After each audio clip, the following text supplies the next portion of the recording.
The graduation dinner at Rosewood Manor was supposed to be a celebration. My cousin Jessica had just finished her MBA at Northwestern, and Aunt Carol had spared no expense for the family gathering. The private dining room overlooked the lake.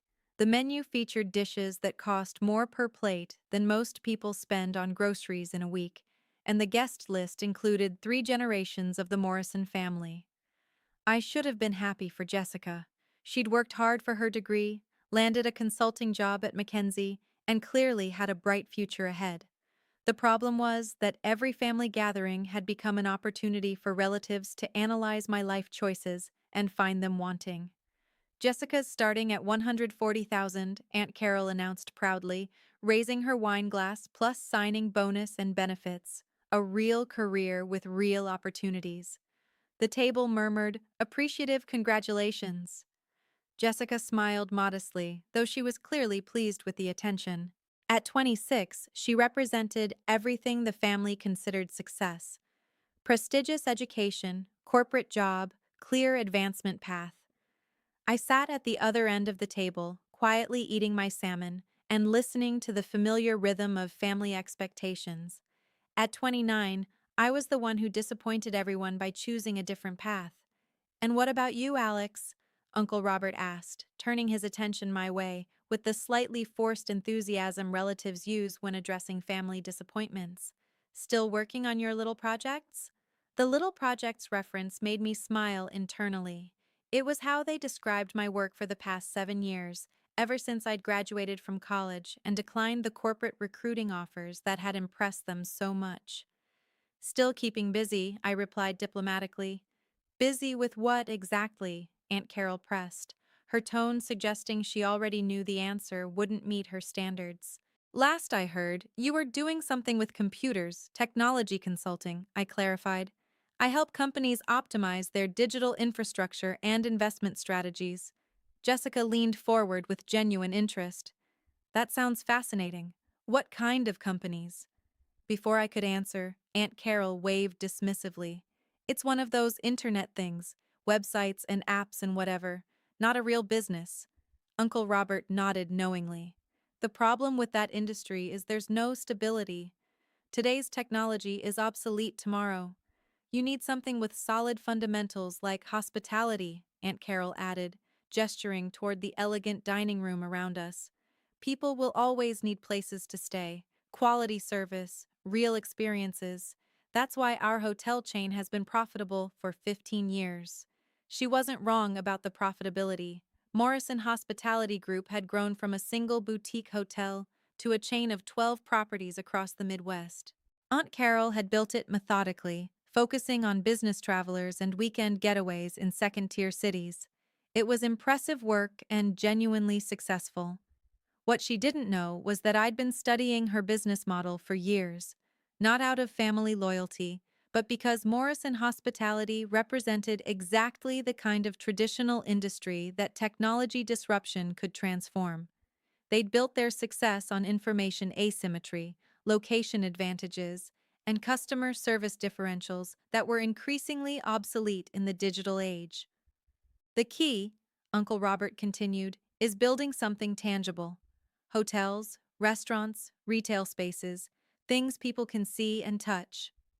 Real assets," Aunt Carol agreed, "not computer files that could disappear overnight." Cousin David, Jessica's older brother, joined the conversation from across the table. "Alex, no offense, but don't you think it's time to consider a more traditional career path? You're almost 30. The comment stung, though I tried not to show it. The assumption that my age somehow invalidated my choices was familiar territory in family discussions. "I mean," David continued, "what's your 5-year plan, your 10-year plan? How do you build wealth and stability with internet consulting?" It was a fair question, delivered with what seemed like genuine concern. David worked in commercial real estate, owned a house in the suburbs, drove a BMW, and represented everything the family considered responsible adulthood. "Those are important considerations." I agreed, not wanting to start an argument at Jessica's celebration dinner. That's when Aunt Carol delivered the verdict that would change everything. She sat down her wine glass with the definitive click that always preceded her most authoritative pronouncements. Her expression was patient but firm, like a teacher explaining basic concepts to a struggling student. Alex, honey, she began, using the tone she'd perfected over 15 years of family gatherings. I think we all care about you too much to keep pretending this is working. The table went quiet, sensing that something significant was about to be said. You're a smart person, she continued, but you're living in a fantasy. This whole entrepreneur thing, the technology consulting, the flexible lifestyle, it's not sustainable. Uncle Robert nodded supportively. Carol's built a real business. She understands what it takes. The hospitality industry requires serious capital, operational expertise, regulatory compliance, staff management, Aunt Carol explained. Real business skills that take years to develop. She looked around the table, gathering support from relatives who'd been having similar conversations about my career choices for years. What you're doing isn't entrepreneurship, she concluded with absolute certainty. It's playing pretend. Stop playing pretend entrepreneur and get a real job like normal people. The relatives nodded in agreement, their expressions mixing concern with relief that someone had finally said what they'd all been thinking. Jessica looked uncomfortable, probably wishing her graduation dinner hadn't become an intervention about my life choices. I simply said, "Good advice." The conversation moved on to other topics: Jessica's apartment search in Chicago, David's real estate deals, plans for the family vacation. I continued eating quietly, participating when directly addressed, but mostly listening to discussions about careers and life paths that made sense to everyone except me. After dinner, I congratulated Jessica privately and drove home to my modest apartment, thinking about Aunt Carol's comments.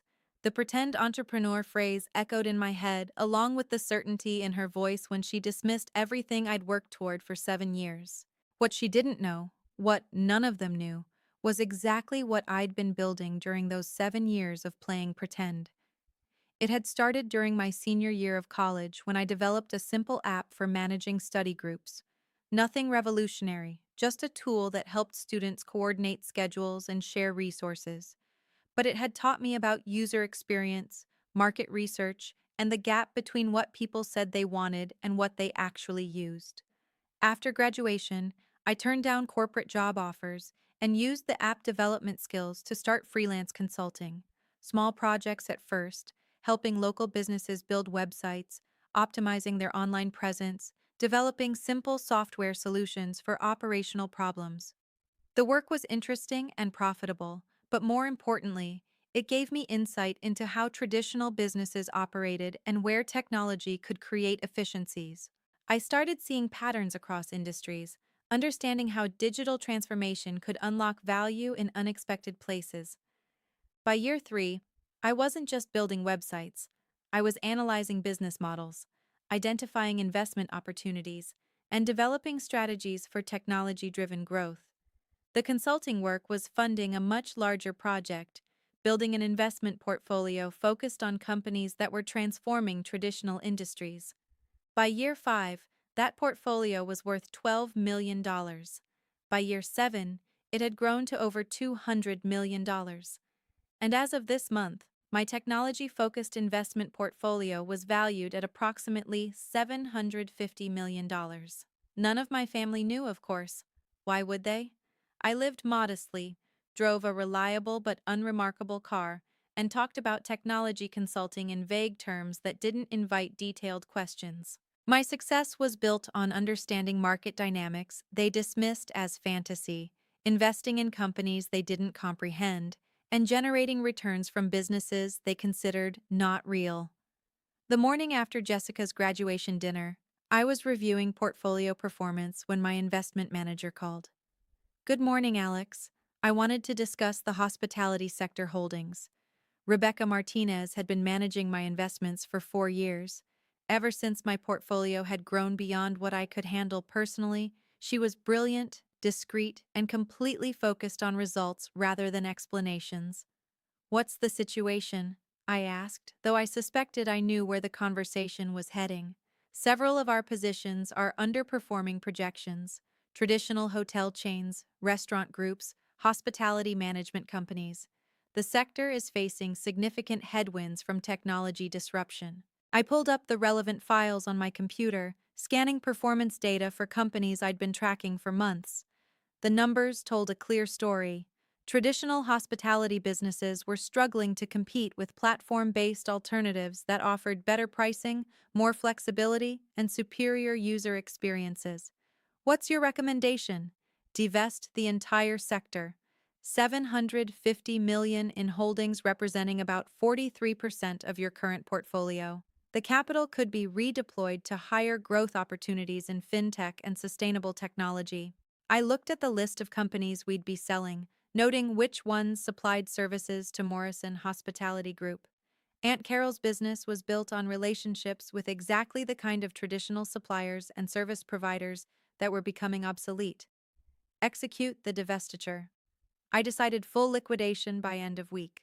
All 750 million, all of it, all of. What I didn't mention was that the hospitality sector divestiture would do more than just improve my portfolio performance. It would also eliminate funding for the suppliers, service providers, and business partners that companies like Morrison Hospitality Group depended on for their operations. Rebecca handled the logistics with her usual efficiency. By Wednesday, every hospitality-related holding in my portfolio had been sold. $750 million moved from traditional hotel and restaurant companies to technology investments that were generating 20 to 30% annual returns. The market reaction was immediate. Thursday morning, Aunt Carol called me for the first time in months. "Alex, I need to ask you something strange." Her voice was tight with stress I'd never heard before. "Do you know anything about investment funds or institutional investors?" "Some," I replied carefully. "Why?" "Our suppliers are having problems. The linen service company, the food distributor, the maintenance contractors, they're all saying they've lost major funding and might have to reduce operations or raise prices." I made appropriate concerned noises while opening my laptop to check the specific companies she was mentioning. All of them had been part of my hospitality sector holdings. "It's weird," she continued. "It's not just one or two companies. It's like someone pulled funding from the entire industry all at once. That does sound unusual." I agreed. Morrison Hospitality depends on these relationships. If our operating costs increase by 20 or 30% because suppliers are struggling. She didn't finish the sentence, but I understood the implication. Her profit margins would disappear. Friday afternoon, the situation escalated. "Alex." Aunt Carol's voice was barely controlled panic. "I need help. Professional help. Do you know anyone in finance or business consulting?" "What's happening?" "Our bank called. They're reviewing our credit lines because they're concerned about hospitality sector stability. 3 of our major suppliers have declared bankruptcy. Our insurance company is raising premiums. It's like the entire industry is collapsing." He was right. Of course, when institutional investors withdraw $750 million from a sector, the ripple effects can be devastating. Companies that depended on that funding for operations suddenly couldn't meet payroll, fulfill contracts, or maintain service levels. "Is there anything I can do to help?" I asked. "I don't know. Maybe?" "You said you do technology consulting. Do you understand financial systems, investment analysis, business restructuring?" It was an opening I'd been waiting 7 years to receive. "I have some experience with those areas." I said, "Would you like me to take a look at Morrison Hospitality situation?" "Could you?" "I know we've been. I know the family hasn't always been supportive of your career choices, but I'm desperate. I don't know who else to ask." Sunday afternoon, I met Aunt Carol at her corporate office for the first time since I'd been a college student. The Morrison Hospitality Group headquarters was modest but professional, a reflection of her practical approach to business development. She'd prepared comprehensive financial statements, operational reports, and strategic analyses that demonstrated both her business competence and the seriousness of her current crisis. Morrison Hospitality was genuinely successful, but it was also completely dependent on industry relationships that were dissolving in real time. "The numbers look solid," I told her after reviewing everything. but you're right about the sector-wide problems. Someone did pull major funding from hospitality investments this week. Do you know who? I considered how to answer that question honestly. I have some insight into the institutional investment patterns that caused this disruption. Could you help us navigate it? Maybe find alternative suppliers, restructure our service contracts, identify new funding sources possibly, but it would require significant strategic changes. Morrison Hospitality would need to embrace technology integration, digital transformation, operational efficiency improvements. Aunt Carol looked skeptical. You mean the internet stuff you've been working on? Among other things, yes. She was quiet for a long moment, weighing pride against necessity. What would that look like? Over the next 2 hours, I walked through a comprehensive restructuring plan that would modernize Morrison Hospitality's operations while preserving the service quality that had made them successful. It was technically complex, operationally challenging, and entirely feasible with proper implementation. This is sophisticated work, she said finally. Where did you learn business analysis like this? 7 years of technology consulting taught me how traditional industries can adapt to digital disruption. I've helped dozens of companies navigate similar transitions. And you think this would work for Morrison Hospitality? I think it's your best option for surviving the current market conditions. Aunt Carol gathered the documents I'd prepared, her expression thoughtful. Alex, I owe you an apology. What you've shown me today, this isn't pretend entrepreneurship. No, it's not. What would you charge for consulting work like this? I smiled, thinking about her comments at Jessica's graduation dinner just 1 week earlier. My standard rate is $250,000 for comprehensive strategic restructuring. Her eyes widened. $250,000 plus equity participation if the plan succeeds, usually 5 to 10% ownership stake. You charge that much for technology consulting. I charge that much for saving companies from industry-wide disruption caused by institutional investment withdrawal. The irony hit her all at once. The pretend entrepreneur she dismissed was now offering to save her business from the very market forces I'd helped create. The investment withdrawal, she said slowly. Do you know who was behind it? I looked out the window at the Morrison Hospitality building, thinking about 7 years of family gatherings where my career had been dismissed as fantasy, while I'd been building a portfolio worth 34 of $1 billion. Someone who understood that traditional hospitality businesses were vulnerable to technology disruption and decided to reallocate capital to higher growth opportunities. Do you know them personally? You could say that. Aunt Carol was quiet for a long moment, processing implications that extended beyond business restructuring. Alex, exactly how successful has your technology consulting been? Successful enough to fund strategic investments in multiple sectors while maintaining a primary portfolio value of approximately $750 million. The silence in that room was complete. $750 million as of Friday's market close, and you're offering to help Morrison Hospitality survive a crisis that my investment strategy inadvertently created? Yes. Aunt Carol looked at the strategic analysis I'd prepared, then back at me. Why? It was a fair question. Why would I help fix a problem I'd caused? Why would I offer consulting services to save a business owned by someone who'd spent years dismissing my career as pretend?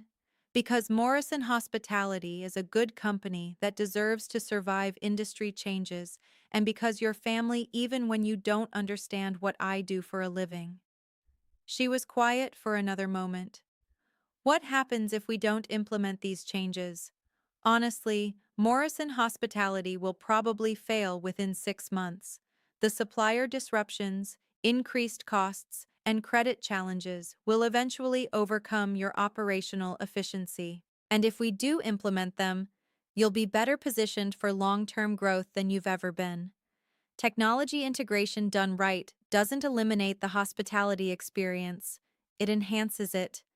Aunt Carol gathered her papers with movements that seemed automatic, her mind clearly working through calculations that went beyond financial projections. The family dinner last week, she said finally. Yes. I told you to stop playing pretend entrepreneur and get a real job. You did while you were sitting there controlling three arters of $1 billion in investment capital. That's correct. She laughed suddenly, a sound that mixed embarrassment with genuine admiration. No wonder you just said good advice and didn't argue. There didn't seem to be much point in arguing. How long have you been? How long have you had this kind of money? The portfolio reached a H100 red million about 3 years ago. It's grown considerably since then. And you?